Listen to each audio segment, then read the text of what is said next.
1970년대 이후에 지금까지로 계산했었을 때 지난 거의 50년 가까이로 보면은 딱 7번의 예가 있는데 그 7번 중에서 6번의 결과는 뭐냐? 향후 12개월 동안에 100%의 확률로서 6번 다 평균적으로 20.43%나 상승을 했다라는 게 통계입니다. 지금 S&P 500이 5,900 정도 되거든요. 네. 여기에 20.43% 계산하시면 앞자리 수가 바뀌고요.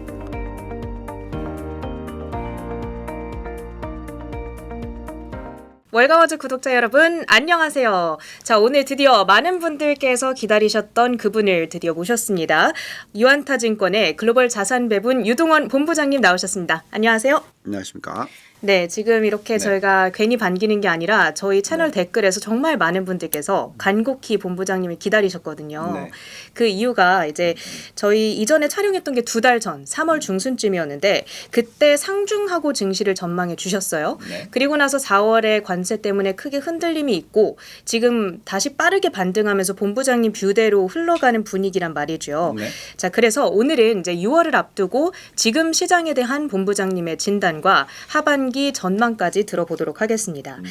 첫 번째 질문입니다. 이제 본부장님께서 분위기가 한참 뜨거웠던 연초에는 조정에 대비하자라는 조언을 주셨었고 관세 위협으로 실제 조정이 나타났을 때에는 견고한 펀더멘털에 주목하자 이런 조언을 주셨어요. 네. 그 조언을 따르셨던 분들이라면 아마 지금 웃고 계시지 않을까 싶은데 이제 하반기 시장은 어떻게 전망하십니까? 네.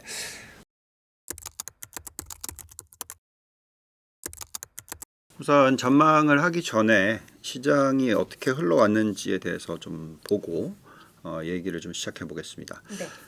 우리가 올해 상반기에 이 상중이라고 얘기했던 것, 특히 2월 달부터 시작해서 조정이 한 2달 정도 있을 수 있다라는 부분에 대해서 얘기를 했던 거는 아무래도 이제 시장이 빠르게 작년, 재작년 2년 연속으로 20% 이상의 상승률을 보였고, 그리고 또 올해도 조정 받기 전까지만 하더라도 역대 최고치를 뚫고 S&P 500이 6,147까지 올라갔었으니까 상당히 많이 올랐던 상황이죠. 그래서 어느 정도 이제 숨고르기가 필요했던 거고, 또 트럼프가 당선이 되면서 계속해서 얘기했던 부분이 관세 부분에 대해서 얘기를 해왔었으니까, 네, Make America Great Again. 근데 이제 조정이 생각보다 컸어요. 네.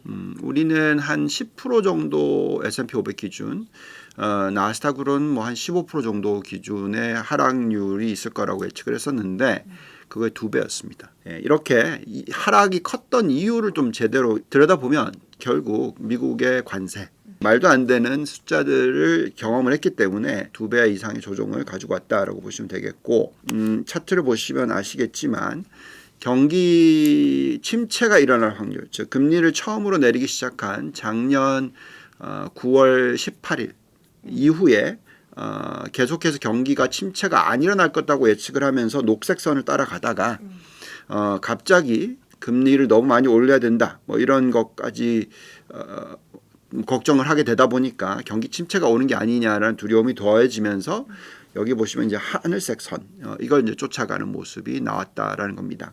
또한 일시적으로는 그런 것도 있었죠. 신용등급 강등 사태. 그쵸. 네.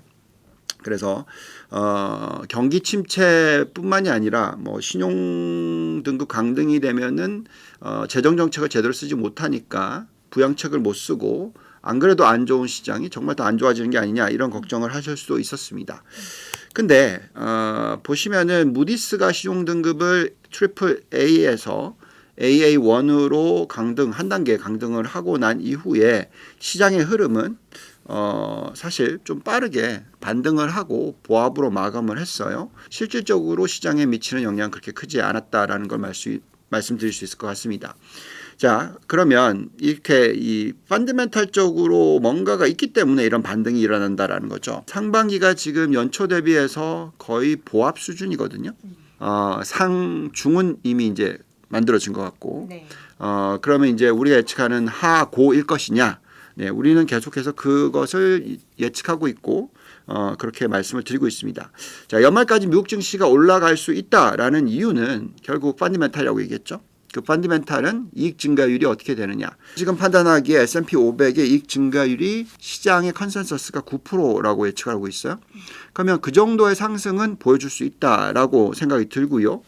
또 과거의 통계들을 저희는 많이 보는데요. 네. 이번이 급락 이후의 급등이죠. 과거에 어떻게 시장이 흘러갔느냐.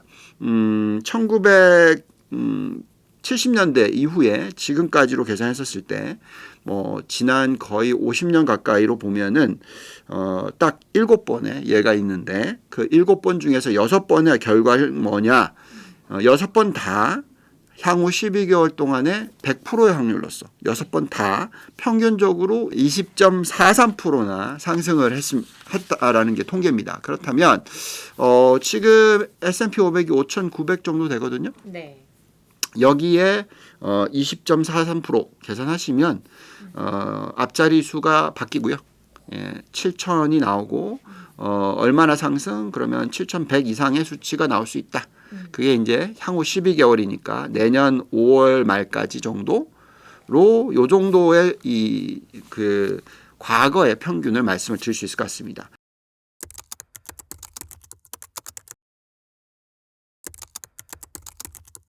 최근에 시장에 위협이 됐던 또 한 가지 요인이 바로 흔들리는 채권 시장이었단 말이죠. 크게 걱정거리가 뭐 여러 가지가 있었습니다만 첫 번째로 트럼프의 One Big Beautiful Bill이라고 해서 감세안이 있었어요. 네. 이게 재정 적자가 너무 불어나는 것 아니냐라는 걱정이 있었고 네. 두 번째로 일본은행이 금리 인상 기조를 이어가고 있다 보니까 해외 자금 역류 현상이 발생하지 않겠는가 이런 게 있었습니다. 네. 본부장님께서는 그럼 이런 요인들 고려했을 때 달러의 매력도 그리고 그 국채 시장의 전망에 대해서는 어떻게 보실까요? 네. 자, 아까도 말씀을 드렸지만 펀더멘탈적인 요소라고 얘기할 때 금리가 펀더멘탈적인 요소입니다. 금리가 많이 높아지면 그만큼 주식시장이 안 좋은 거고 금리가 많이 낮아지면 그만큼 주식시장이 좋은 거이죠. 지금 미국 10년 국채 금리가 정확하게 4.5%에서 별 움직임이 없어요. 네. 많이 올라갔을 때는 5%를 뚫고 올라갔었고요. 지금 많이 떨어졌을 때는 4%가 깨져서 내려왔던 케이스도 있었습니다. 그리고 지난 몇 년간으로 보시면은 그 바닥 지지선이라고 할까요? 그게 3.25%까지니까 상당히 아직도 더 내려갈 수 있는 룸이 있는 거고요. 또 고점 저항선이 5%니까 지금보다 좀 더 0.5% 정도 더 올라갈 수 있는 그런 가능성이 있습니다. 그렇게 되면은 보통 우리가 5%까지 올라가는 게 아니냐라는 두려움을 가지고 어떤 증시를 들여다보게 됩니다. 그러면 이 금리가 높아지는 현상에 있어서는 정부에 대한 부채가 중요해요. 지금 미국의 정부 부채 비율이라든지 재정 적자 폭이라든지 또 일본을 놓고 보면은 일본의 정부 부채 비율이 미국의 정부 부채 비율의 2배 이상 수준이란 말이죠. 그래서 이러한 미국과 일본의 재정 부분을 가지고 걱정이 일어날 수가 있습니다. 자, 좀 더 자세하게 숫자를 들여다보면요. 미국 정부 부채 비율이 발표되고 있는 숫자로 계산하시면 작년 연말 124.3% 전체 GDP 대비해서 정말 높은 숫자죠. 네. 2020년 코로나 발생했을 때가 가장 높았고 그 다음으로 높은 숫자다라는 것이고요. 또 중요한 부분은 이자 비용이 높아지다 보니까 실질적인 재정 적자 폭이 상당히 높은 수준, 즉 GDP의 마이너스 6% 이상 수준으로서 계속해서 유지가 지난 2년 동안에 되고 있다. 그리고 코로나가 터지기 전만 하더라도 뭐 4%대 정도 수준이었는데 이게 확 늘어났다가 줄어들었지만 여전히 줄고 있지 않다라는 부분이죠. 보시면 부채 비율이 지금 대비해서 향후 130%대 이상으로 올라갈 수 있다. 30%포인트나 더 늘 수도 있다. 이런 얘기 또는 재정 적자 폭이 지금은 마이너스 6.4% 정도 6%대인데 더 많이 늘어서 9%를 뚫을 수 있다. 이런 모습들은 그만큼 채권을 많이 발행을 해야 되고 뭐 걱정을 많이 하게끔 합니다. 게다가 정부 부채 비율이 아주 높은 일본, 그죠? 이 일본이 지금 GDP 대비해서 약 200% 30대 중반이란 말이죠. 아이고. 그래서 240%, 250%뭐 이런 숫자들을 본단 말이죠. 네. 그러니까 이게 금리가 지금 30년짜리 이상이 확 올라가서 3%대까지 올라갔단 말이죠. 과거는 0%, 1%도 안 되던 것이. 그럼 이자 비용이 왕창 늘겠죠. 그래서 많은 사람들이 N캐리라고 해서 채권을 N하로 낮은 금리에 발행을 해서 그걸 가지고 높은 금리의 채권을 사는 전략, 즉 해외에 나가서 투자를 하는 전략을 얘기를 해왔다면 그 금리가 높아졌으니까 그걸 팔아서 다시 국내로 갖고 들어오는, 즉 일본 내로 갖고 들어오는 엔캐리 청산 현상이 일어날 수 있다. 자, 그러면 이제 전체적으로 모든 게 다 안 좋아지는 거죠. 그래서 이런 것들이 상당히 달러 약세에 대한 가능성, 또 N을 사는 거에 대한 두려움, 또는 돈이 들어오니까 N이 절상이 될 수 있을 가능성, 뭐 이런 것들이 막 맞물리면서 상당히 투자하기가 헷갈리는 그런 환경이 되고 있다라고 볼 수가 있겠습니다. 달러도 굉장히 빠르게 약세로 가서 고점이었던 최근 고점이었던 110에서 지금은 100이 깨져 내려오는 현상까지도 즉 고점 대비해서 10% 가까이 절하되는 그런 모습까지도 나오고 있습니다. 만약에 네. 이렇게 걱정을 해서 계속 금리가 올라간다. 또 달러가 계속 깨진다. 그러면 글로벌 경기가 굉장히 안 좋아질 겁니다. 네네. 그리고 투자도 하기 어려워질 겁니다. 그래서 사실 주식 투자를 하시면 안 되는 구간이 될 수도 있겠죠. 그렇지만 우리는 빠르게 이 문제가 해결될 수도 있다라고 생각합니다. 왜요? 예, 왜냐하면 지금 미국의 장기 금리가 4.5%이긴 하지만 다른 어느 국가들을 보더라도 선진국 중에서 4.5%의 국가가 없어요. 심지어 일본이라고 하더라도 지금 가장 높은 금리로 보더라도 지금 2%가 안 됩니다. 네네. 예, 똑같은 10년 국채 금리로 계산했었을 때. 그러면 실질적으로는 미 연준만 의도적으로 한다면 당연히 금리를 내릴 수 있는 환경이라는 거죠. 즉 미 연준은 두 가지를 할 수가 있어요. 첫째, 금리를 내릴 수가 있습니다. 그래서 기준금리를 내려줌으로 인해서 시장금리를 떨어뜨릴 수 있는 효과가 있고요. 네. 둘째, QE나 QT를 이용을 해서 실질적인 채권을 시장에서 사거나 팔 수가 있습니다. 그러면서 금리를 조절할 수가 있어요. 그래서 충분히 그럴 수 있는 국가이고 기축통화 국가이기 때문에 얼마든지 중앙은행이 원한다면 네. 금리를 내릴 수 있는 환경이다라는 것이죠. 미 연준은 그렇게 하려고 하면 인플레이션이 안정이 돼야 돼요. 그리고 두 번째가 성장입니다. 예, 안정적인 성장. 그래서 지금 얘기하고 있는 거는 안정적인 성장에 대한 부분이에요. 그 부분의 가장 중요한 요소는 생산성입니다. 만약에 국가의 생산성이 빠르게 올라가면 인플레이션을 하락시키는 요소로 작용할 수가 있어요. 네. 그렇기 때문에 금리를 내려줄 수 있는 환경이 될 수가 있습니다. 아마도 AI의 확산이 빠르게 일어나고 있는 미국으로 보면 그렇게 생산성이 올라갈 확률이 높다라고 우리는 판단을 하고 있고요. 미 연준은 내년 상반기 말까지 앞으로 1년 동안에 추가적으로 금리를 1%포인트 정도 내려줄 수 있다라는 거고 또 그 안에 QT에서 QE로 바뀔 수 있다라는 것이고 또 그 1년 동안에 생산성이 좋아지는 모습을 확인할 수가 있다라고 말씀을 드릴 수 있을 것 같습니다.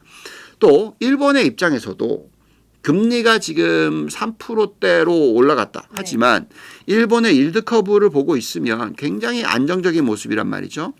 가장 낮은 쪽이 0에서 0.5% 사이 그리고 가장 높은 쪽이 3%.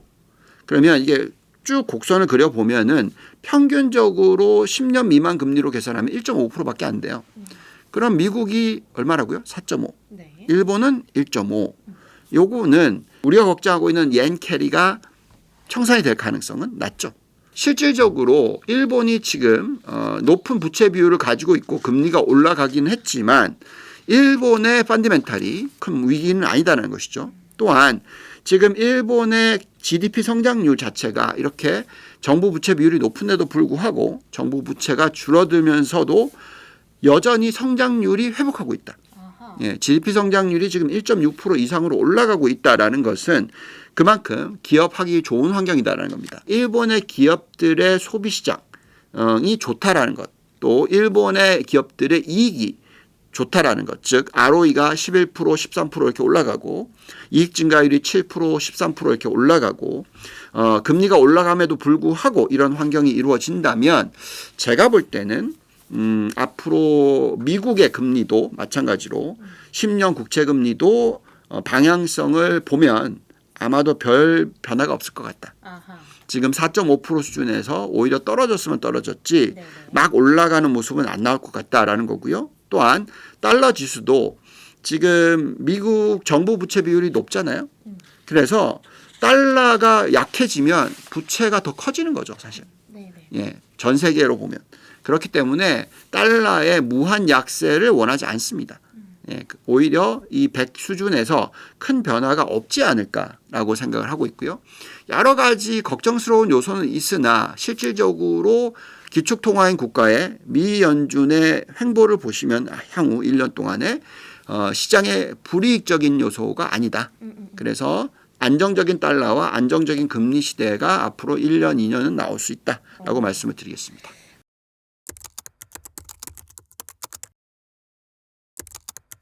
이번 주에 나왔던 FOMC 의사록을 보니까 지금 어찌됐든 아직은 금리 인하를 할 때가 아니고 우리는 지켜볼 거야 라는 매파적 관망 기조가 확인이 됐단 말이죠. 네. 이 높은 관세로 인해서 연준이 금리 안 내려주고 계속 기다리는 동안 실물 경기가 무너지면 어떡하나 이런 걱정이 계속 이어지곤 있거든요. 그래서 이 생각에 대해서 어떻게 보시는지 그리고 그걸 감안했을 때 올해 금리 인하 횟수 전망은 어떻게 보실까요? 네.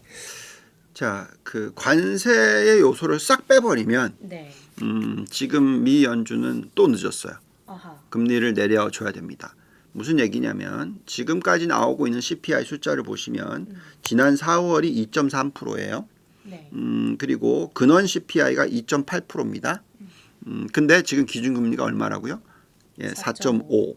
그러면 기존적으로 지금 200bp 이상의 더 높은 금리를 주고 있는 거죠. 네. 추가적으로 100bp 정도를 내려줄 수 있는 타이밍이에요. 근데 그걸 지금 안 하고 있는 거거든요. 안 하고 있는 것은 이 말씀하신 관세 부분 때문에 그렇습니다. 자, 관세가 그러면 인플레이션에 얼마나 영향을 미치는지를 계산을 하셔야 되는데요. 네. 최대 25%까지 때려버리면 최소 1%포인트 넘게 미칩니다. 네. 그러면 인플레이션이 2%대 초반이 아니라 3%대 초반으로 바뀌는 거죠. 그러면 금리를 그래도 약 1%포인트 정도 더 더해서 인플레이션 낮추는 효과를 가지고 오려면 네. 네, 기준금리를 지금 현재 이 4.5%에 유지를 해야 되는 것이죠. 예.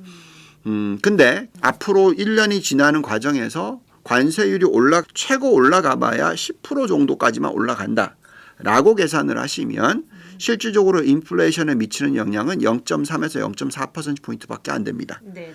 자, 그래서 여전히 3% 미만의 인플레이션으로 간다라는 거죠. 그러면 여기서는 미 연준이 금리를 2% 정도 내려줄 수 있는 환경입니다. 파웰이 그렇게 얘기하잖아요. 자기는 숫자가 중요하다면서요. 그럼 숫자를 보고 얘기를 하라는 거죠. 예, 어떻게 될 수 있을 거를 가지고 얘기하지 말고 예, 지금 나오고 있는 숫자는 기준금리가 2.5% 수준까지 떨어뜨려도 될 수 있을 정도, 즉 우리가 얘기하는 중립금리로 봤었을 때는 그렇게 가고 있다라고 보시는 게 맞을 수 있을 것 같습니다. 그래서 지금 패드와치가 보여주고 있는 금리의 인하 가능성에 있어서는 향후 1년 반 동안 내년 말까지 약 1.25% 정도 더 내려줄 수 있다. 작게는 1%, 많이는 1.25% 그렇게 예측을 하고 있어요. 즉 미국의 10년 국채 금리도 향후 내년 연말까지 천천히 약 3.5% 미만 수준까지도 하락할 수 있을 가능성이 있다라고 보시면 좋겠고요. 네. 즉 앞으로의 경기에 있어서 미국의 지금 아틀란타 연은의 GDP 나우 숫자를 보시면 2.2% 성장. 그리고 뉴욕 연은의 GDP 나우 캐스트를 보시면 2.43% 성장. 즉 우리가 생각하고 있는 2%대의 성장, 골디락스의 가능성이 상당히 높다라는 것을 이해할 수 있겠고요. 또한 또 다른 데이터들을 보고 있으면 뭐 여신 증가율이라든지 또 은행의 예대율이라든지 또 은행의 연체율 이 숫자들이 상당히 안정적인 모습이고 잘 성장을 하고 있고 연체율은 낮게 유지가 되고 있어요. 예, 그렇다면 미국의 GDP 성장률이 향후 1년, 2년 동안에 2% 이상, 2%대를 유지할 가능성이 상당히 높다라는 것이고 이것이 골디락스 구간을 만들어 줄 거라는 것이고 그렇기 때문에 컨센서스인 올해 이익 증가율 9%, 내년 이익 증가율 13%일 가능성, 블룸버그 컨센서스가 실질적으로 나타날 가능성이 높다.